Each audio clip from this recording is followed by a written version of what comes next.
boy, here we go. Starting to get exciting. Scrambling up a hillside toward this little thing that looks pretty interesting to me, and you start seeing quartz on the ground. Quartz everywhere. Quartz, that great mysterious rock that holds energy within it like a battery. Quartz. Quartz.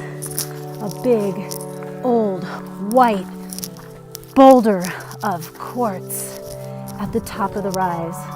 Holy Moses, look at that. Down here, boulders of quartz, quartz all over the ground. Don't tell me this isn't spiritually significant. It's also very near a ritual rock that somebody else told me about that has ancient cupule petroglyphs on it. Very near an old, reliable water source. Oh yes. Oh, good heaven, yes. Oh, how I wish I could hear the memories that are stored in this hill of quartz. I'm gonna have to sit here for a while and see if I can feel anything. It's pretty exciting.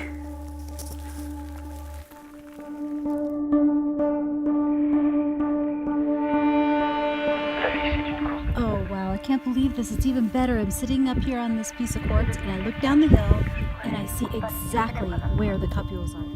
This is a shamanic place. I know because there are shamanic petroglyphs right down there within view of this quartz. The reason there are shamanic petroglyphs here with this quartz is because that is the water source. That's where the water is. The water is running under and around this quartz. This is the best ever. I'm so excited right now. I did not expect this at all. I had no idea that I was coming out to look at some Native American petroglyphs. They're cupule petroglyphs that are on the rocks out here at an ancient water source, and which means it's a shamanic place, right? It's a ceremonial place. It's a place that the shamans marked as some place significant with these cupule petroglyphs. They're little like divots that are pecked into the rock. So I'm coming out to see this, and what I didn't expect to find was a mountain of quartz. So da-da-da, this is where the cupules are. I'm gonna go check them out. This is my moment of discovery, and I'm so excited. I didn't expect any of this, and it's so much better than I thought it would be. See these pockets, these water pockets, huge water pockets. This is a lot of water erosion. In other times, when so much water used to flow through here, the water carved these pockets out of granite. Amazing, right? Water wonderland. And these are the petroglyphs. They're cupules, they're divots that have been pecked into the rock over this waterfall, or right next to this waterfall, that was so strong it carved these teacups out of granite. And it sits below a hill of quartz. Okay, newsflash, I have disturbed a beehive that's down in that hole. See how there's some water down in there? Underground. Yeah. So I come in peace, bees. I'll be quick. This happens a lot, that you find bees at petroglyph or pictograph sites, and I think it's because a lot of times these shamanic sites are near water, which in the desert can be a pretty sacred resource. All over this rock are the pecked cupules, although some are a lot easier to see than others, like these, for example. The desert varnish is so dark that where the cupules are pecked out, it's easy to tell because of the contrast of the rock underneath.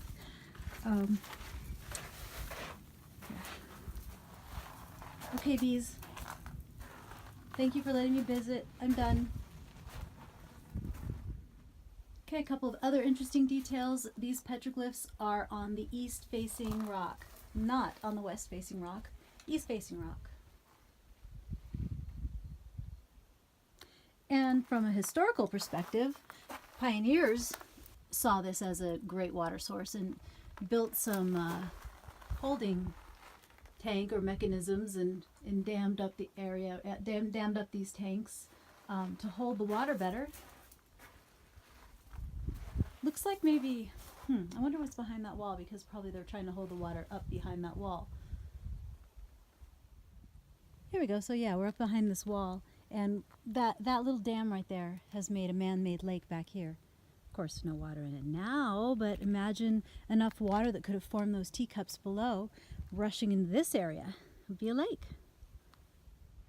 Scrambling around here looking for more, I find these. Again, on an east-facing rock. I think they might be a constellation. My goal is to scramble up there. Maybe there's a cave. Oh my God, look at this landscape. Can you believe this is real?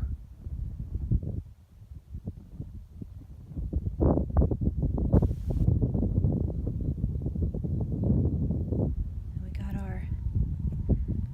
our quartz hill right down there.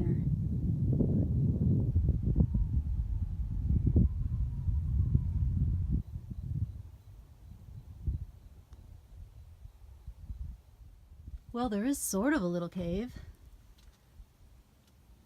It's pretty interesting. But more than that, there's the view. What's my favorite piece of gear? My sticky shoes.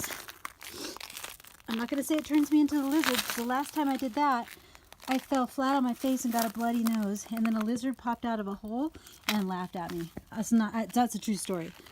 Yeah, so it makes me lizard-like. It does not turn me into a lizard. Got that, lizards? Respect. More of that really epic water erosion. God, it's gorgeous. I love it here. I'm so lucky I came out here today. It was a total accident. I was actually kind of just passing through casually on my way to a different place, and this is what happens. See, I was talking to a friend of mine about this the other day, about how I haven't been backpacking for a while because I go out for these day hikes with just a day pack, and I end up staying out the whole day, and I have to, oh God, what's happening now? Anyway, I end up staying out the whole day, and then I have to go back to my car or find some place to stay after a full day of hiking. But see, this is what happens. I end up going out, and I think I'm just going to take like a little bit of time. Like maybe I'll just take an hour and go over here and see this thing. And it ends up taking me like the whole livelong day. Fortunately, this time I was on my way to, I brought my backpack, my expedition pack with my, I don't even know where I am. I think I should go that way with the cactus or that way with the cactus. Yeah, so anyway, I was going to camp, but I didn't mean to camp out this way. These are awesome. Check this out. You see that? I don't know if you can. These are really cool. There's just so much to see. You know, life's a journey, right? Just take it as it comes. I mean, can you even believe this? Look at this. So I'm back to the crystal rock, back to my backpack. And can you even believe this? Look at how the sun sets on that beautiful crystal rock. Tell me that's not magical. Why does the earth create perfection? I tell you, there's something more going on than mere accident. Well, who knows where the night will take me, but I stayed here at least to see the sun go down over the beautiful quartz rock. Desert sunsets are great. Desert sunrises are even better.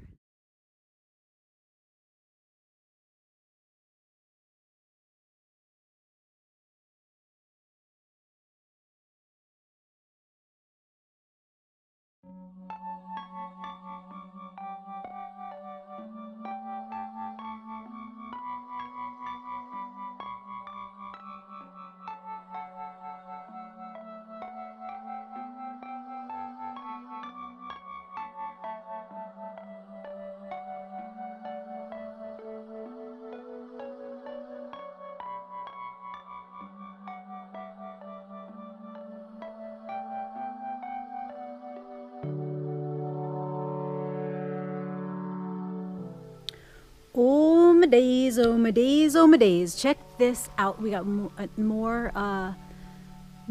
teacups and more cupule petroglyphs. Now, if I had just walked up on this dry fall here, this is what you just saw from further away. If I'd walked on it, I wouldn't have seen the petroglyphs, but I saw it from above. Okay, up. Oh, geez. Oh, my God. These are really, really deep. You have to get up in here to see these cupules. And they're deep. They're about 2 inches deep each.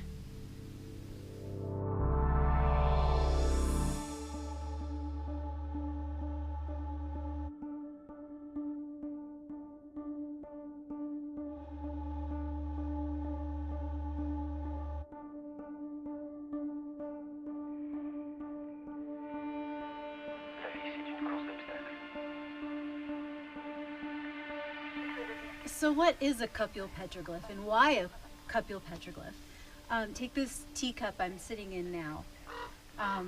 It's pretty significant. I think that the cupule petroglyphs are on big nature-made cupules in this little area we're in. Think of existence as having planes. You have 3 planes of existence. You have the underworld, the natural world, and the heavenly world. And these are planes of existence that you can visit through shamanic trance.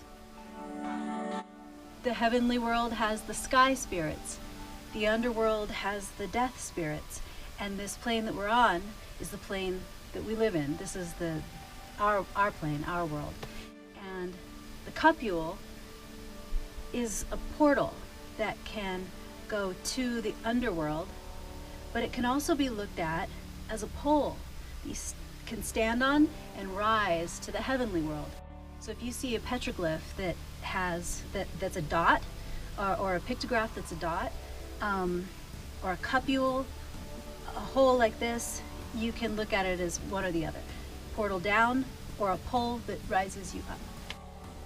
And then the fact that there's these cupule petroglyphs on these natural cupules, these enormous natural cupules, I think is recognizing these teacups as natural portals, holy places where the world existence welcomes a transition between the planes of existence. That's the best I can do with the knowledge that I have now.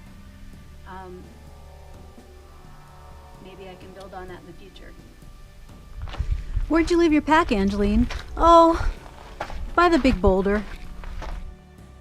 By the way, the universe rewards the solo traveler. I'm in the parking lot getting ready to come out on this hike, and these dudes are cooking carne asada tacos in the parking lot. And they came over and offered me one, so look, I got some dinner. Life's good.